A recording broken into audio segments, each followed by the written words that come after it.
Bonjour à tous, aujourd'hui nous allons parler d'un film qui avait le meilleur monteur de bande-annonce, Les Nouveaux Mutants.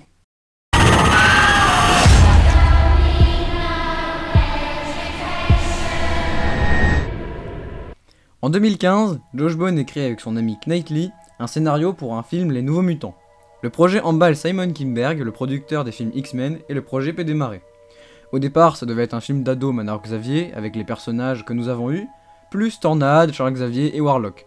Mais l'aspect film d'ado finalement ne plaît plus trop aux producteurs, et le succès du film, ça, les fait changer d'avis. Les Nouveaux Mutants sera un film d'horreur. Le tournage se passe sans accroc en 2017, puis les premières projections tests ont lieu. Les critiques sont très négatives sur le fait que le film ne fait pas du tout peur. La Fox décide donc de retourner plus de la moitié du film pour l'améliorer.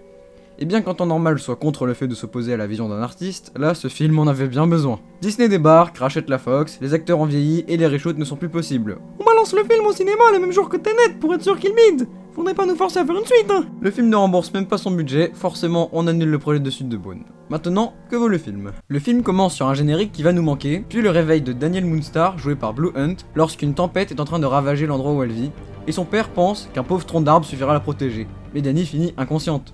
Elle se réveille et se rend compte que tout ça n'était qu'un rêve. Non, je déconne. Elle se réveille dans un hôpital, puis le docteur Reyes, joué par Alice Braga, arrive et explique à Dani qu'elle est la seule survivante de cette tornade. Puis le docteur lui explique qu'elle est une mutante et qu'ils vont voir ensemble quels sont ses pouvoirs. Le lendemain, nous découvrons les autres jeunes de cet hôpital. Ils ont chacun leur backstory tragique et auront des visions de ces backstories plus tard dans le film. Sam, joué par Charlie Heaton, a déclenché son pouvoir alors qu'il travaillait à la mine avec son père. Roberto, joué par Henry Zaga, a brûlé sa copine lors de leur rapport sexuel. Ileana, jouée par Anya Taylor-Joy, a été séquestrée et violée et s'est vengée en tuant 18 personnes. Et Rain, jouée par Maisie Williams, qui a été frappée à mort par son tuteur, un révérend catholique qui l'a prise pour une sorcière lorsqu'il a découvert ses pouvoirs. On apprend aussi que l'hôpital est entouré d'un champ de force pour empêcher les jeunes de s'enfuir. Dani monte donc en haut de la chapelle pour se suicider, mais Rain arrive heureusement à temps pour l'en dissuader. Et les deux filles deviennent les meilleures amies du monde. Plus tard, Sam, qui a les meilleurs pouvoirs du monde, se retrouve dans une scène horrifique la plus sous-exploitée. Non, sérieux, ça faisait bien plus flipper dans les bandes annonces. Hein. Qu'est-ce que tu as fait?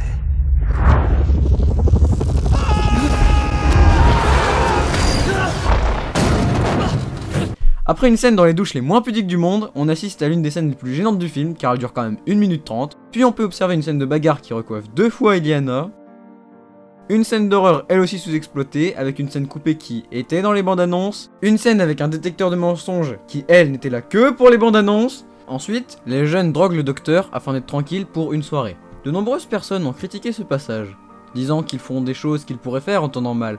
Mais justement, c'est un truc d'ado de vouloir passer au-dessus de l'autorité, pour se sentir libre, sans être observé. Rain et Dani s'embrassent, Roberto et Ileana s'embrassent, et c'est la partouze générale dans cette bulle magique. Mais on découvre que ce n'est pas la vraie Ileana qui joue avec Roberto dans la piscine, mais une vision. Cette vision attaquera Roberto, et encore une scène sous-exploitée. Ensuite, le docteur met en confinement l'hôpital et interroge Dani, qui découvre que le docteur Reyes travaille pour une organisation malfaisante. Le pouvoir de Dani est donc de voir dans les peurs des gens, et de les matérialiser. Un autre truc que les gens ont critiqué, c'était que l'on voit des scènes de Logan. Mais c'est normal qu'elle voit ces scènes.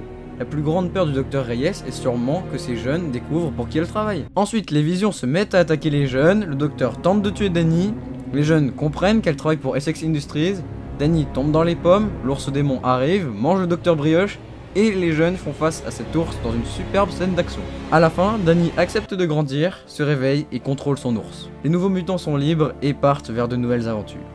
Et pas de scène post-générique à cause du rachat de la Fox. Fin. Et j'ai adoré le film.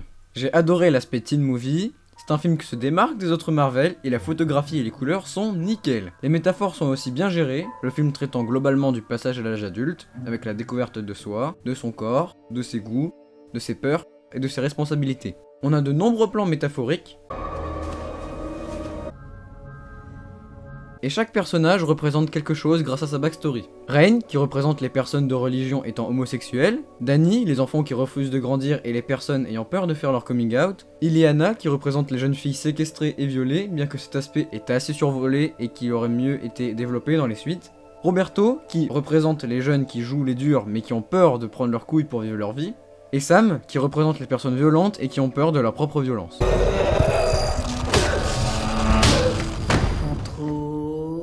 Et le docteur Reyes, qui représente une autorité parentale dont les jeunes devront s'émanciper afin de valider leur passage à l'âge adulte. Une autorité parentale qui, plus le temps passe, plus ennuie les adolescents. Les adolescents en ont marre d'être tout le temps observés par leurs parents. Pourquoi elle est tout le temps en train de nous surveiller? C'est pour notre bien. Qui leur donnent des ordres, certes pour leur bien, mais qui les ennuient parfois.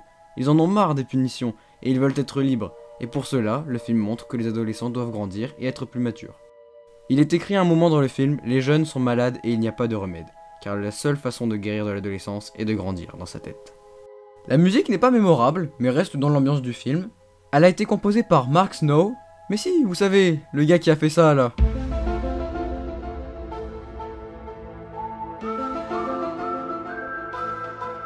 La plupart des musiques sont des musiques d'ambiance, sans thème, et pas mal de musiques ont beaucoup de sons électroniques et de dissonances pour donner un effet malsain, et pas mal de violons qui montent pour les scènes d'horreur afin d'augmenter la tension. Et selon la grille de notation de Clemtilou, j'ai obtenu la note de 11 sur 20. Je vais pas m'étendre plus sur la musique, ça prendrait du temps, et vous aurez qu'à demander à Clemtilou de faire un épisode en collaboration avec moi si ça vous intéresse. Tilou, si tu vois cette vidéo, je suis là. Pour finir avec les points positifs, la scène d'action finale est sympa. Tout ça nous donne une base solide pour faire un super film, mais le résultat final a de nombreux défauts. Déjà, il ne tient pas vraiment sa promesse de film d'horreur. Toutes les scènes horrifiques étaient déjà dans les bandes annonces, et donc le film ne fait plus très peur. Les scènes d'horreur sont trop courtes et ne s'enchaînent pas assez pour garder la tension à l'écran. Cette même tension est toujours désamorcée quelques secondes plus tard. Pas mal de scènes sont plus des sortes d'hommages, comme pour Psychose ou Slenderman. Je comprends que la Fox ait voulu faire de nombreux reshoots pour rendre le film plus dynamique et plus effrayant.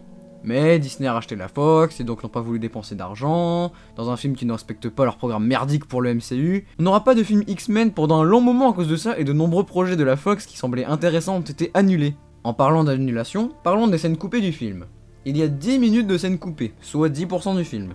Il y en a dont j'approuve la suppression, on a un gag pas drôle, une scène qui montre que Roberto mate Iliana et on le savait déjà, 2 scènes qui spoilent des pouvoirs et une scène inutile. Mais d'autres auraient dû rester, une scène où on découvre la chambre d'Iliana, une scène où Roberto drague Danny et où l'on apprend que cela fait 5 mois qu'il est dans l'hôpital, et une scène que vous avez probablement déjà vue parce qu'elle était dans les bandes annonces et aussi sur la première affiche du film, avec les visages dans le mur là, scène qui fait plus peur que celle du montage final.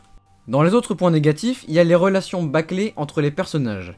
Mais elles auraient certainement été mieux développées dans les suites, parce que l'un des problèmes du film est qu'il a été justement pensé comme un pilote d'une franchise, et non un film à part entière. À la fin, on a l'impression que rien n'est accompli. On ne sait pas qu'est-ce qu'est Sex Industries, on n'est pas sûr que Danny contrôle bien ses pouvoirs, et on ne sait pas vraiment comment se termine leur arc de personnage. Il aurait fallu des suites, et si j'étais milliardaire, je donnerais 500 millions à Disney pour qu'ils réalisent les suites, parce que ça annonçait du lourd, avec Warlock, Karma, la famille de Roberto et le club des damnés pour le second film, et les démons des limbes d'Iliana, de l'arc Inferno et Essex Industries pour le troisième film. Tiens, eh bien si cette vidéo atteint les 1000 likes, j'écris ce qu'aurait pu donner les suites rien que pour vous, ça vous dit? Allez, likez, abonnez-vous hein. La VF n'est pas vraiment terrible et les dialogues sont assez artificiels. Et c'est dommage, le film a une très bonne idée de base, mais le concept de l'hôpital hanté ne passe pas vraiment avec les mutants, et il aurait mieux fallu choisir un genre spécifique au film. Soit on garde l'aspect teen movie, soit on garde l'aspect film d'horreur, soit on garde l'aspect film de super-héros.